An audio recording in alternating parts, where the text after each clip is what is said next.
이번에 출마하셔가지고 지금 최고위원 5명 뽑죠. 네, 5명 뽑는데 한 분은 청년 후보고 지금 어떻게 잘 돌아갑니까?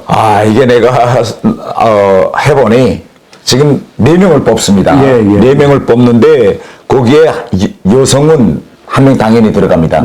그러면 3자리를 놓고 다퉈야 되는데 제가 여론조사가 지금까지 보면 4위권에 들어갔다 나왔다 들어왔다 나왔다 계속 확거에 확 안정권에 들어있든지 아니면 저 마지막에 있든지 해도 괜찮겠는데 들어가 있는데 제가 제일 아쉬운 건 뭔가면 이 유세단에 보면 제가 좀 인지도는 있으니까 당원들이 보고 이거 저 북에서 오신 분이네 라고 알면서도 제가 최고위원 후보로 출마했다는 건 잘 몰라요. 그러니까 좀 사람들은 북에서 온 국회의원이다 라는 건 아는데 이분이 최고위원으로 나왔다고 하고 깜짝 놀라시는 분들이 많습니다. 왜냐하면 지금 우리 전당대회 언론 보도가 모두 대표 주자들에 대한 규정되어 있으니까. 최고위원은 누군지 이거 알지도 못합니다. 그래서 이게 좀 대단히 아쉽고 다음 하나는 역시 선거는 연구가 아주 중요하더라고요. 그렇죠. 지역 기반이 있어야죠. 다른 분들은 다 그래도 뭐 영남이다, 전라도다, 수도권이다, 뭐 지역 기반이 있어요. 근데 내가 진짜 재미난 건요. 전국을 다 도는 거 아닙니까? 그렇죠. 부산, 뭐 대전, 대구, 뭐 광주. 다른 분들은 아무 지역에 가나 어떻게든 연구를 다 찾아요. 제가 여기서 중학교 언제부터 다녔습니다 하든지 저희 여기 지역 어떤 분은 외할머니 뭐가 어디 있습니다 뭐 이러든지 아니면 뭐 제 집사람이 뭐 여기서 태어났습니다. 근데 나는 아무리 머리를 돌려야 연구가 되는 걸 찾을 수가 없어요. 그래서 저는 오히려 이걸 내 장점으로 냈어요. 그렇죠. 선거절. 그래서 저는 전국구다 전국구. 그래서 저는 당원 동지 여러분, 저는 대한민국에 아무런 연고도 없습니다. 그런데요, 전 외롭지 않습니다. 왜냐하면 저한테는 제가 기대고 정을 줄 사람들이 있습니다. 이게 바로 당원 동지들입니다. 당원 동지들의 소중한 한 표 저한테 주십시오. 계속 이렇게 하는데 어떤 분들은 그 말에 막 뭉클했다, 눈물이 나온다, 우리가 당신을 도와줘야지 이렇게 말씀하시는 분들이 많는데 그래도 아주 우리 당원들은 이렇게 찍을 때 용고를 많이 생각하는데 3월 8일 날 뚜껑을 열어봐야 용고가 있는 사람과 정말 없는 사람 간에 누가 유리한지 그거는 3월 8일 날 가봐야 될 것 같습니다. 근데 태영호 의원이 탄생했다는 게 어떻게 보면 우리나라에서 역사적인 거거든요. 그러니까 탈북자 1세대가 있고 2세대가 있는데 탈북자 1세대가 그분들이 해방공관에 서북청년단을 만들어가지고 이승만을 모시고 대한민국 건국하는데 좌익과 사고가지고 앞장섰다고. 그 다음 6.25 때는 그분들이 앞장섰고. 근데 이제 2차 탈북자. 그러니까 90년대 이후에 들어오신 2차 탈북자가 지금 한 4만 안 되죠, 아직. 3만 4천 정도 됩니다. 그러니까 이 사람들이 정치 세력화해야 이게 제대로 되는 건데 다행히 그 대표성이 있는 태 의원께서 이제 최고위원까지 된다면은 그건 상당히 제가 최고위원 되면 김정은이 아마 화가 나서 그렇죠. 숨이 멎을지도 모를 것 같습니다. 근데 지난번에 4.3 사건이 김일성이가 지령해서 일으킨 거다는 너무나 당연한 역사적 사실을 이야기했는데 저는 그 이야기를 하고 그다음 논란이 있는 걸 감아보고 이것 덕분에 우리 태영호 의원이 쉽게 당선되겠구나 생각했는데 그 효과가 없어요.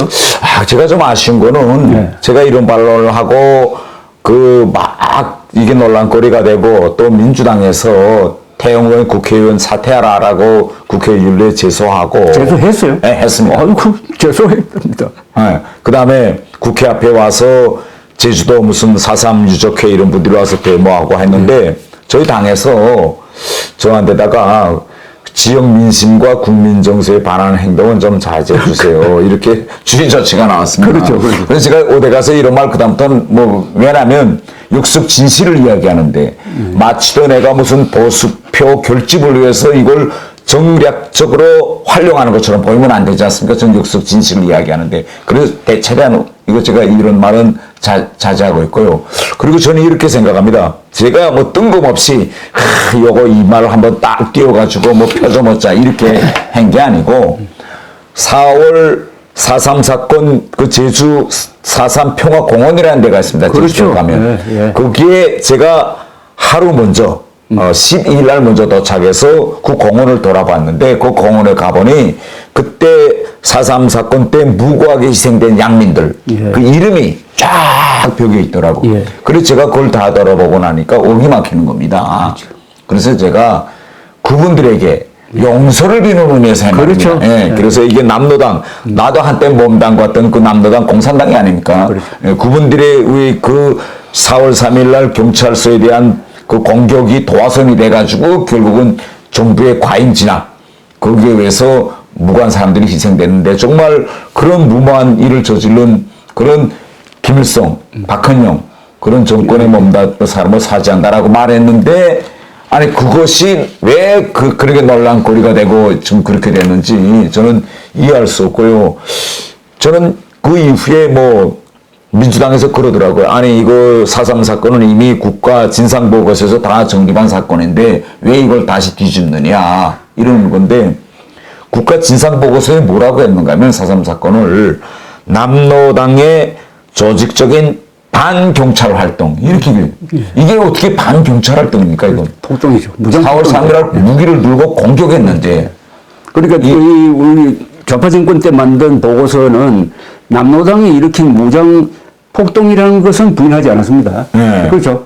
다만 중앙의 지시를 받고 한 흔적은 없다, 증거는 없다 이랬죠. 그렇죠. 그래서 그거는 박헌영하고 김일성에게 면죄부를 주려고 그렇게 야비하게 한 거 아닙니까? 야, 그때 우리가 이거 역사 팩트입니다. 그때 이승만 대통령이 북한에 이미 소련 군대가 들어와서 김일성을 내세워가지고 김일성 정권을 다 공과했습니다. 이런 상태에서 더 이상 넘어가면 이게 안 되겠다. 그래서 결국은 우리가 5월 10일 날 전국회 조직을 위한 선거를 한 거 아닙니까? 단선. 근데 이걸 무조건 못하게 소란을 피우고 뭐 해석하지 말라는 게 스탈린, 소련 공산당의 지시였고 그렇죠. 이 지시를 김일성한테 하달했고 이 김일성이 남로당 정책했던 박헌영한테 내린 겁니다. 그렇죠. 그때 당시는 이미 박헌영은 미군정 체포령 내려서 김일성 밑에 가서 눈치밥 먹고 있을 그렇죠. 때고 그래서 매일 라디오를 통해서 50 단선 이거 저지한다 좋은 공국적인 운동을 해라고 하고 그에 따른 남로당 제주도당이 이거 결정한 겁니다 이거. 그런데 여기에 그 어떤 지시 증거가 없다. 아니 매일 라디오 김일성 로작 매일과 같이 이거 그게 증거지 뭐가 증거인데. 아니 야 나는 일이 터무니없는. 그리고 더 중요한 거는 그때 그거 김달상 주동자들 그 다음에 고진이 뭐 강찬규 이런 이 사람들이 다 북한에 가서 영웅으로 대접받고 조국통일상 받아가지고 그렇죠. 지금 애국열사령에 다 이렇게 지금 내장되어 있는 겁니다. 그렇죠. 이 명백한 사실을 놓고 그 개입설을 부인하는 것 저는 이거는 아니다. 만약 김일성의 지시 없이 김달삼이가 폭동을 일으켰다면 당장 불려 올라가가지고 처형됐을 거다 아닙니까? 그리고 제가 이 시정일관이 주장하는 게 뭔가 하면 공산당은 유일관리제입니다. 그렇죠. 유일관리제라는 게 뭔가 하면 중앙의 지시에 따라 움직여야 되고 중앙의 지시를 집행하지 않고 태공해도 총살감이고. 그렇죠. 중앙의 지시가 없는 제 자율적으로 결정을 해서 이제 이런 폭동을 일으켜도 처벌감이고. 그러면 우리가 만에 하나 제주도당이 자체를 했다. 그런데 제주 4.3 사건이 일어나자마자 온 대한민국이 떠들지 않았습니까? 보도하고 뭐 군대와 경찰이 이제 육지에서 넘어가고. 그러면 만일 그게 중앙의 지시에 어긋나는 행위였다. 무관 양민들이 지금 죽어가는 거. 그러면 김일성이 바로 중지하라라고 했을 겁니다. 이게 54년까지 이루어졌습니다. 이걸 평양중앙의 지시 없이 이렇게 빨치산으로 유격대로 한라산에 들어가서 장기전을 했다. 이거는 전혀 이거는 너무나도 억지스럽고도 억지스럽습니다. 그런데 한국의 좌파 안에 이런 분위기가 있습니다. 박헌영이가 미제 스파이로 몰려가지고 처형되었으니까 박헌영이를 죽이고 김일성을 보호하려는 그런 분위기가 있어요. 그래서 4.3 사건 이것도 남로당까지는 괜찮은데 김일성까지 올라가면은 주좌파가 지금 장악하고 있는 남한의 종북 좌익 세력에서는 그 자기 얼굴에 먹칠하는 거니까 막으려고 하죠. 그러니까 아주 묘한 게 있어요. 근데 마치도 이제 제가 이번에 이런 말을 하니까 또 일부 사람들은 국구적인 뭐 발언이다. 아니, 그리고 또 뭐 색깔론이다. 다 끝난 4.3 사건의 논쟁을 왜 끊느냐. 그러는데 실제 이 4.3 사건에 대한 논란을 일으키는 건 문재인 대통령입니다. 문재인 대통령이요, 2021년 제주도에서 열렸던 4.3 사건 추념사에서 뭐라고 말했는가 이렇게 이야기했습니다. 제가 인용하겠는데요. 완전한 독립을 꿈꾸며 분단을 반대했다는 이유로 국가 권력은 폭동 반란의 이름으로 그렇죠. 무자백에 진압했다. 예, 예. 또 이러고 2021년대는 또 뭐라고 했는가 하면 먼저 꿈을 꾸었다는 이유로 제주는 예. 처참한 죽음을 예. 맞이했다. 그래서. 통일정부 수립이라는 간절한 요구는 통일정부 수립. 이념의 덫으로 돌아왔다. 그런데 이 말 우리 한번 잘 봅시다. 그러면 문재인 대통령이 언급했던 그 분단 반대, 통일정부 수립, 그건 당시 남로당 북한 김일성 박헌영이 50 단선을 무산시키고 조카 통일을 이거 위해서 내건 정치적 구호입니다. 아니 그런데 문재인 대통령은 대한민국 정부 수립을 막으로 했던 남로당의 폭동을 마치 통일정부 수립 운동으로 미화해가지고 제주도민 모두가 남로당과 뜻을 같이 해서 네. 국경에 탄압받은 것처럼 이릅니다. 아니, 난 이런 반론이 오히려 이념 논쟁을 부추기고 정말 긴 세월 고통받은 제주도민을 위로한 말이냐. 저는 이건 아니라고 저는 생각하거든요. 옳은 말씀입니다. 그런데 그거는 그 제주도 기념사를 간단하게 말하면은 공산 통일 정부 수립이라는 꿈을 가지고 무장폭동을 진압한 경찰과 국군이 국가폭력이다. 이런 논리예요. 네. 그러니까 이건 완전히 그래서 김문수 전 경기도지사가 말했던 대로 문재인은 확실한 김일성주의자다 하는 논거의 하나죠. 단순하게 뭐 신용복이가 김일성주의자인데 신용복을 사상가로 존경했다는 그 말뿐만 아니라 구체적인 자신의 연설을 통해서 자신의 사상을 공개한 적이 있습니다. 그래서 일부 사람들이 저를 보고 굴절된 시각으로 4.3 사건을 보지 말라 이렇게 공격하는데 나는 이런 빗나간 역사의 인식, 낡은 이념, 그 다음에 굴절된 시각으로 4.3을 보고 있는 건 저는 문재인 대통령과 종북 좌파들이라고 저는 생각합니다. 문재인 이야기 나왔으니까 하나 여쭤보겠는데 2018년 9월 19일 평양 5.1 경기장에서 문재인이 남쪽 대통령 문재인이 김정은 국방위원장의 소개로 여러분들 앞에서 뭐 하게 된 것을 기쁘게 생각합니다. 문제 발언 한 문장에서 남쪽 대통령 문재인 국방위원장 김정은 이거 어떻게 해석합니까? 이거 종북 좌파들이 쓰는 용어가 딱 있습니다. 종북 좌파들은요 북한, 남한 이런 말 안 합니다. 딱 북쪽이라고 합니다. 북쪽, 남쪽. 저는 여기서부터 저는 문제가 있다고 저는 대단히 이제 문제점을 우리가 제기해야 된다고 저는 생각합니다. 단순하게 그런 게 아니고 여기 계급이 정해졌잖아요. 김정은은 국방위원장, 문재인은 그 나라의 남쪽을 다스리는 남쪽 대통령 이렇게 된 거 아닙니까? 네. 그거는 북한에서 쓰는 걸 읽는 걸로 보이는데. 글쎄, 그거 제가 팩트 체크는 안 되는데, 실제 북한에서 쓴 대로 했는지, 저는 이거는 우리 정말 국군 통수권자로서 그 대한민국 그런 정부의 원수로서 평양에 가서 북한 주민들 앞에서 해야 할 그런 발언은 아니다. 너무나도 부적절한 발언이었다고 저는 생각합니다. 근데 이 4.3 사건 발언의 과정을 보면은 우리나라의 문제점이 그냥 드러나는데 4.3 사건은 김일성이가 원흉이다 하는 역사적 진실을 이야기했다고 해가지고 야당이 민주당이 윤리위에 제소를 한 거 이건 같은 편이니까 뭐 그렇다 하더라도 국민의힘까지 일치단결 해가지고 우리 태영 의원을 보호를 해야 되는데 그 말조심하라고 한 거 이거 참 오늘 있었던 3.1 운동 104주년 그 현장에서 있었던 사건하고 딱 오버랩되는 겁니다.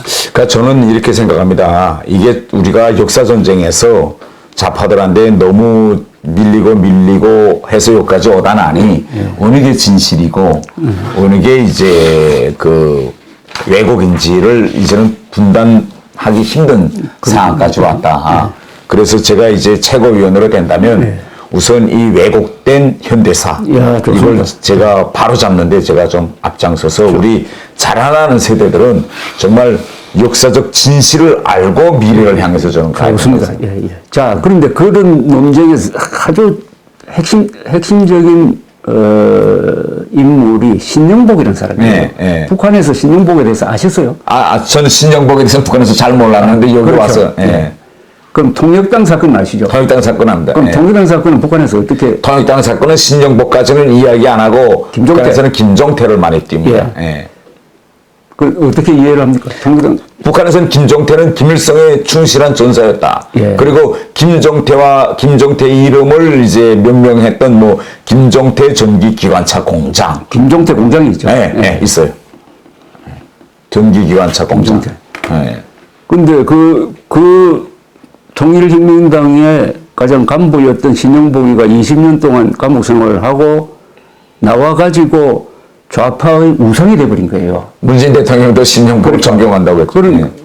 근데 어떻게 됐냐 하면은 이 사람이 통일혁명당에 가입해가지고 거기 보면 통일혁명당 강령이나 이런 거 보면 거기 벌써 주체사상 이야기가 그렇죠. 나오더라고. 예, 예. 주체사상을 신봉하고 김일성을 수령으로 모신다는 이야기가 나오는데 그 김일성주의자로서의 신영복은 싹 빼버리고 네. 그다음부터는 감옥에서 글을 아주 감성적인 글을 썼어요. 그리고 글씨체도 쓰고 해가지고 이게 떠돌아다니는 겁니다. 이 사람의 사상과는 유리된 뭐 문학과 비슷한 사상과 비슷한 이게 많은 사람들의 생각을 혼미하게 만들어가지고 처음처럼이라는 소주도 나오고 네. 얼마 전에 국정원에서 국정원 신영복 글씨체로 국정원의 정신을 새기는 원문에다가 집어넣고 그러고 청와대의 문재인 청와대의 뭐 벽에다가 신영복 글씨체 그림도 그려놓고 그 앞에서 사진 찍고 그래서 저는 이렇게 생각합니다. 신영복을 매개로 해가지고 문재인과 김정은이 한통속이 돼버린 거예요. 그거 아닙니까? 네, 그렇게도 볼 수 있죠. 또 겁도 없이 세계 요인들이 모인 자리에서 신영복을 사상가로 존경한다. 아니, 신영복을 뭐 문학인으로서 존경한다면은 그것도 말도 안 되지만 사상가로서 존경한다는 말은 신영복의 사상을 존경한다는 거죠. 사상가로서 존경한다. 그러니까 그 김일성주의를 존경한다는 거거든요. 그러니까 일종의 문재인의 사상 고백이죠. 그런데 문제는 이걸 직시를 해가지고 지난 문재인 5년은 사실은 김일성주의 집단이 대한민국을 다스리면서 김정은의 부하 노릇했다는 이 사실을 우리가 직시하고 인정을 해야 됩니다. 이걸 그냥 피해가면 안 돼요. 제가 그 국회에서 입법 과정을 통해서 보면요, 북한이 하라는 대로 하잖아요. 그렇죠. 안에 대북전단금지법 김여정이가 만들려고 하니까 바로 그 법을 통과시켜서 만드는 거. 그거 한 가지 사실만 보세요. 그거 보면, 그리고 나는 내가 진짜 100번 양보해도 양보할 수 없는 지점이 뭔가면 이겁니다. 아니, 우리 국민들도 김정은한테 비핵화 의지가 있다고 생각하는 사람 없습니까? 없습니다.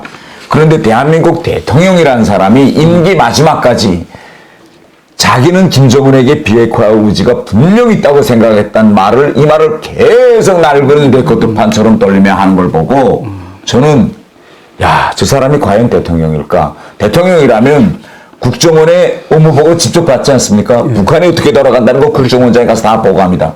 그거 다 최신 정보를 가지고 있는 대통령이 국민들 앞에 나와서 북한이 저렇게 미사일을 쏘고 핵을 발전시켜도 눈을 꾹 감고 김정은한테 비핵화 의지가 있다고 생각한다는, 저는 일반 사람도 아니고 대통령이 어떻게 저런 말을 할 수 있을까? 아직도 저는 진짜 이 점 하나만은 저는 받아들일 수가 없어요. 그건 김정은이 부하니까 그렇죠. 아니, 그걸 무슨 능력 안 되고, 네. 김정은이 부하니까 하고, 더구나 그만두고 나서 네. 북한이 장거리 미사일 쏘고 했을 때 또 재래식 무기로 공격을 해도 우리는 핵으로 때리겠다고 했잖아요. 네. 그런 엄청난 말을 하면은 문재인 대통령이 한마디 해야 될 책임이 있는 거 아닙니까? 당연하죠. 자기가 비핵화 의지가 계속 있다고 했는데. 침묵하고 있잖아요. 지금 침묵하고 있죠. 네. 그러니까 문재인은 5년 동안 김정은의 부하로서 대한민국을 일종의 위임 통치했다 하는 거를 이거 사실로 인정 안 하면은 이게 저는 정치가 제대로 안 된다고 보는 사람이에요.